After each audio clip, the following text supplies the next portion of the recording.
ज़माने में कल्चर्ड बंदा वो माना जाता था जो अपनी ज़बान में बोले।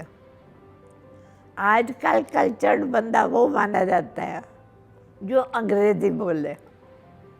इवन मैंने देखा है माँ बाप अपने बच्चों के साथ अंग्रेज़ी में बात करते हैं और बड़ा फ़ख्र महसूस करते हैं, हमारे बच्चे अंग्रेज़ी बोलते हैं। अल्पना जब छोटी थी तो इसको नहीं डाला था। स्प्रिंगडेल स्कूल जिसने लॉन्च किया था उसका नाम था रजनी कुमार। ये अभी 2.5 साल की थी कि वो इसको गोदी में उठा के ले गई कि मैं स्कूल शुरू कर रही हूँ स्प्रिंगडेल। तो ये फाउंडर स्टूडेंट है स्प्रिंगडेल। वहाँ से आती थी तो अंग्रेज़ी बोलने की कोशिश करती थी, अड़ोस पड़ोस के बच्चों के साथ खेलती थी, हिंदी बोलती थी। मैंने कहा मुझे नहीं आती हिंदी और अंग्रेज़ी, पंजाबी में बात करो तो खाना मिलेगा। तो पंजाबी इसको मैंने बचपन से ही सिखाई। और जो अपनी मदर टंग है, असली कल्चर वही है। पहले सब कुछ संस्कृत में था, आपको पता ही है। वेद जो सबसे पुरानी किताब है, ऋग्वेद दुनिया की सबसे पुरानी किताब, संस्कृत। और सारा संस्कृत का बोलबाला था, ब्राह्मणों का कब्जा था नॉलेज पर और कल्चर पर। सबसे पहले पंजाबी में जिसने कविता लिखी उनका नाम था बाबा शेख फरीद, 12वीं शताब्दी में।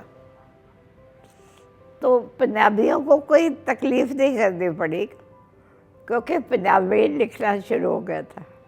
लेकिन साउथ में अपनी मादरी ज़बान, मदर टंग कोई नहीं बोलने देता था। स्कूलों में कॉलेजों में बिल्कुल मना। तो एक बासवा था पोएट, उसको प्यार से लोग बासवन्ना कहते थे, बड़ा भाई बासवा। तो राजा का वो दोस्त था क्योंकि स्कूल में इकट्ठे पढ़ते रहे। उसने राजा को कहा कि आम आदमी जो संस्कृत नहीं जानता वो तो रामायण और महाभारत भी नहीं पढ़ सकता, ये कितना जुल्म है। तुम अगर मुझे प्रोटेक्शन दो, सिक्योरिटी दो, तो मैं महाभारत और रामायण का तर्जमा अपनी मदर टंग में करूँ। उसको प्रोटेक्शन दी गई, उसने मदर टंग में तर्जमा किया, लेकिन ब्राह्मणों ने उसे मार दिया। He was killed. उसके बाद केरल में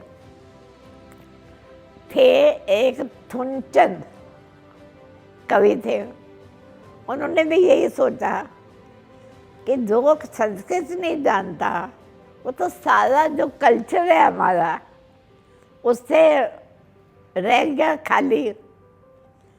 तो उन्होंने एक तोता रखा अपने सामने पिंजरे में और लिखना शुरू किया रामायण का तर्जमा मलयालम में। कोई पूछता था थुनचंद क्या कर रहे हो, कहते कुछ नहीं, मैं अपने तोते को कहानी सुना रहा हूँ। इस तरह से रामायण और महाभारत का तर्जमा मलयालम में हुआ। बहुत साल बाद, कोई 50 साल बाद, गवर्नमेंट ने सोचा कि मलयालम का पहला कवि तो वो था, उसका कोई मेमोरियल बनाना चाहिए। तो एक बहुत बड़े राइटर हैं मलयालम के, उन्होंने 24-25 फिल्में भी बनाई हैं, बहुत मशहूर है, एम.टी. वासुदेवन नायर। तो उनको कहा कि हमारी मदद करो। उन्होंने कहा ठीक है, बनाना शुरू करो, ज़मीन अलॉट करो, 4 दीवारी बनाओ, मैं बना देता हूँ, मैं बोल दिया। 4 दीवारी बन गई, उसके बाद सरकार बदल गई, उसके बाद कोई पूछने वाला नहीं। तो आंटी ने सोचा मैं सरकार के पैसे क्यों इंतजार करूँ। जो फिल्मों से उन्होंने पैसा कमाया था उसमें से उन्होंने 30-32 बंगलों खरीदे थे।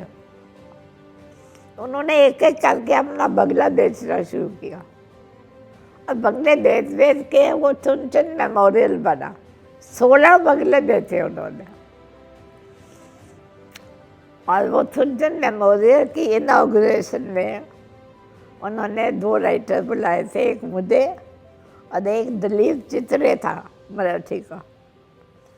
तो चुन मेमोरियल में दरवाजे पर एक बहुत बड़ा ग्रेनाइट स्टोन का काले रंग का तोता बना हुआ है। To tell people it was through the parrot that he was able to do this translation, otherwise Brahmins would have killed him. तो ये कल्चर के लिए मैं सोचती हूँ मदर टंग होना बहुत ज़रूरी है। पेड़ों के साथ प्यार ज़रूरी है, नेचर के साथ प्यार ज़रूरी है। हमारा जो कल्चर है, हम अनकल्चर्ड होते जा रहे हैं।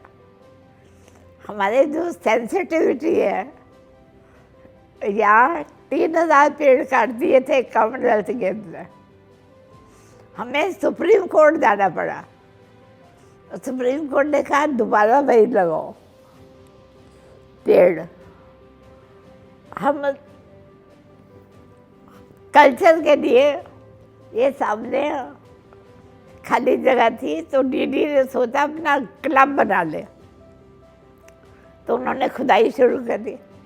मैंने कहा ये तो माउंड है, इसके नीचे तो हिस्ट्री दबी है।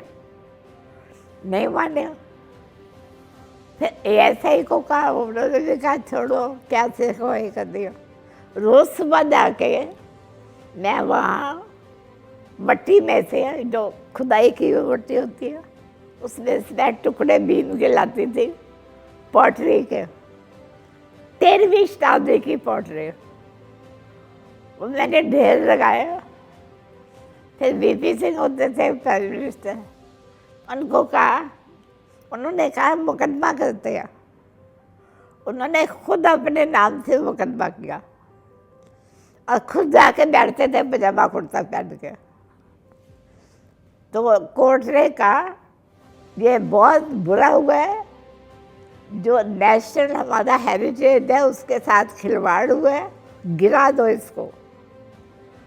तो उन्होंने DDA ने ASI को चाबी दे दी, करो जो करना है।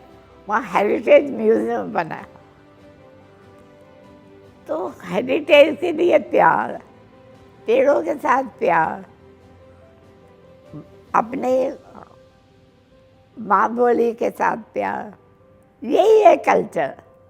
कल्चर कहीं बाहर से आने वाली चिड़िया का नाम नहीं है। Thank you.